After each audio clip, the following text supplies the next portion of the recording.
In recent years, we have had a lot of new freshman class each year. In fact, this year, the freshman class has 6 new giant balloons in it, and that's the most ever. And so we've actually had a pretty good turnover of graduates and freshmen into the parade. I think Ronald McDonald might be the longest continuous one in this year's parade. Clifford the Big Red Dog flew for more than 12 years, so he had a long standing. And prior to that, we had some from the old days that included Snoopy.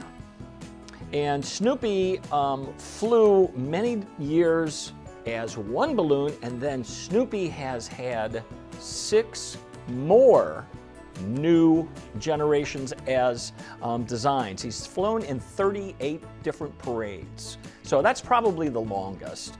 But you know, when you ask about longest in the parade, there's also longest balloon, which this year will be the Red Power Ranger in tallest and widest, and the one that consumes the most helium, which will be none other than our brand new Thomas the Tank Engine balloon.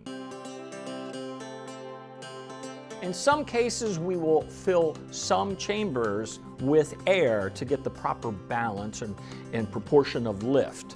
Thomas is filled about 97% helium and about 3% air.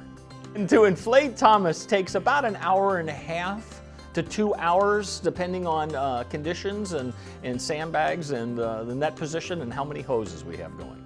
Deflation has to happen very quickly.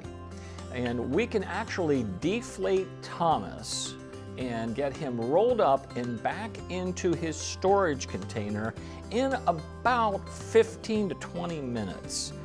And that has to happen quickly because as you watch the parade, I want you to notice how you see a balloon how many minutes apart. And think that after you see them, they go around the corner and they meet my deflation team who inflated them the day before. And they've got to get them all deflated and put away, or they'll end up stacking up and there won't be any room for the guy in the red suit, which he has to get there. So underneath Thomas, you're going to have a team that will be somewhere between 70 to 90 people, and they will be guided by a very experienced pilot with 2 co-pilots, a captain, and 3 assistant captains to help keep everybody in the right formations in alignment.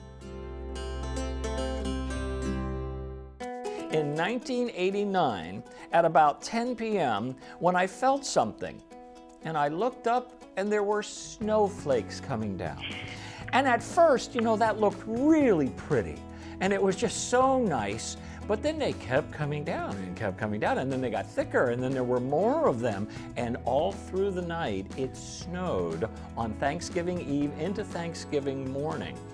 And not only Macy's, but the city of New York really needed to step up, which they did, of course, and get out the plows and get out the people and the equipment and plow the parade route. And we had to get in our extra balloon handlers and send them in ahead of time because the buses were having a long time on the highways, and the floats had to be dusted off with brooms so that the crews could find their attachment points for the cranes to lift pieces up and assemble them. It was quite a challenge, but we learned a lot, and even in 1989, at 9 a.m. we cut the ribbon, the parade stepped off, and the guy in the red suit came through Herald Square just before noon. We never stop working on the parade. We're already looking at 2015 and even 2016. And any given balloon will take, as I said, 6 to 9 months. A float will take anywhere from 3 to 6 months from the first pencil drawing to the finished product. And you know, we will do multiple units at the same time. So it's always an ongoing process. One challenge that's greater than all the rest, it's the fact that you can't move Thanksgiving. It's got to be there at that time. So once we start the design process, yeah, we see it through.